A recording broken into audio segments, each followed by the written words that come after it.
கிட்ட 3 சென்ட்டுக்கு செல்றோருக்கு ஒர்க் முடிஞ்சிருச்சுங்க.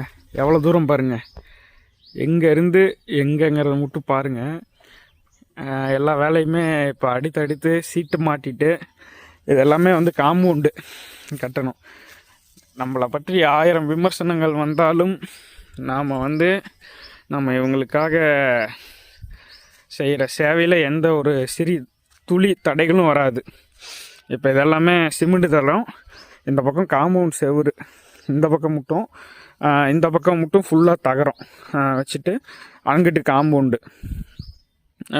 இந்த மாட்டுக்கெல்லாம் வந்து கொஞ்சம் அந்த அங்கிட்டு அந்த அந்த அந்த பக்கம் அதுக்கு இது கிரில் மாதிரி வச்சுட்டு மாட்டுக்கு வந்து மாடு இப்படியே இருக்குதுல்ல, இப்படியே இருந்துக்கும். ஆடு இங்கிட்டு விடாமல் பார்த்துட்டு இது எல்லாமே சிமெண்ட் போட்டுடலாம் அப்படின்னு ஒரு ஐடியா. காலையில் வைக்க புல்லாக கிடக்குது, யாரும் தப்பாக எடுத்துக்காதீங்க. ஆனால் காலையிலேயே அப்டேட் பண்ணணும், காலையில் எடுத்தால் தான் கரெக்டாக இருக்கும் அப்படிங்கிறதுக்காக நம்ம இப்போ கவர் பண்ணுறோம். அது கனவு ஃபவுண்டேஷன் அப்படி தான் சொல்லணும். ஏன்னா ஃபவுண்டேஷனுங்கிறது எவ்வளோ பெரிய கனவு, எல்லாம் அடுத்தடுத்து ப்ராசஸ் போயிட்டுருக்குங்க. யாருக்கிட்டேயும் நம்ம இனிமேல் வந்து நம்மளோட தனிப்பட்ட முறையில் இந்த ஒரு தடவை 2 தடவை கேட்குற மாதிரி இருக்கும், ஜிபே பண்ணுங்க அப்படின்னு. தனிப்பட்ட முறையில் அடுத்து ஃபவுண்டேஷன் அக்கௌண்ட்டுக்கு எல்லாம் பணம் வந்துடும். ஆடிட்டர் மெயின்டெனன்ஸ் பார்த்துக்குவாங்க. அப்படிங்கல நீங்களுமே என்னை நம்பி இன்னும் எவ்வளோ உதவி வேணாலும் பண்ணலாம். எவ்வளோ பண்ணாலும் இந்த காலக்கண்ணு, இது ஒரு காலை, இவன் ஒரு காலை, இவனுக்கு சத்து குறைபாடு இல்லை இருக்குது, இவனையெல்லாம் அப்பயே டாக்டர் வெட்டு கொடுக்க சொல்லிட்டாங்க. இவனில் நாம் தான் நடக்க வைக்கிறது, தூக்கி விட்றது, படுத்துட்டா தூக்கி விட்றது.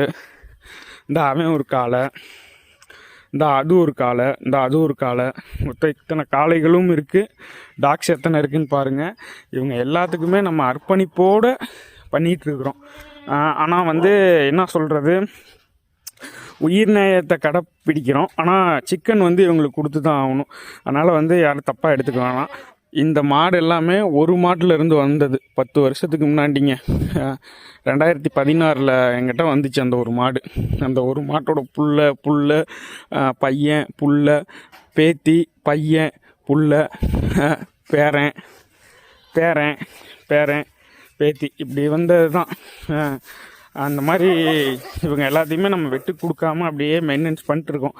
அடுத்து இவங்களுக்கு தீவனப்புல் ஒரு இடத்துல வச்சு அதையும் மெயின்டெனன்ஸ் பண்ணுவோங்க. அதுக்கும் எல்லாம் ரெடி பண்ணிகிட்ருக்குது. கண்டிப்பாக வந்து செட் ஒர்க்கு முடிஞ்சோடனே நான் உங்களுக்கு அப்டேட் பண்ணுறேன். நீங்கள் உங்களோட ஆதரவும்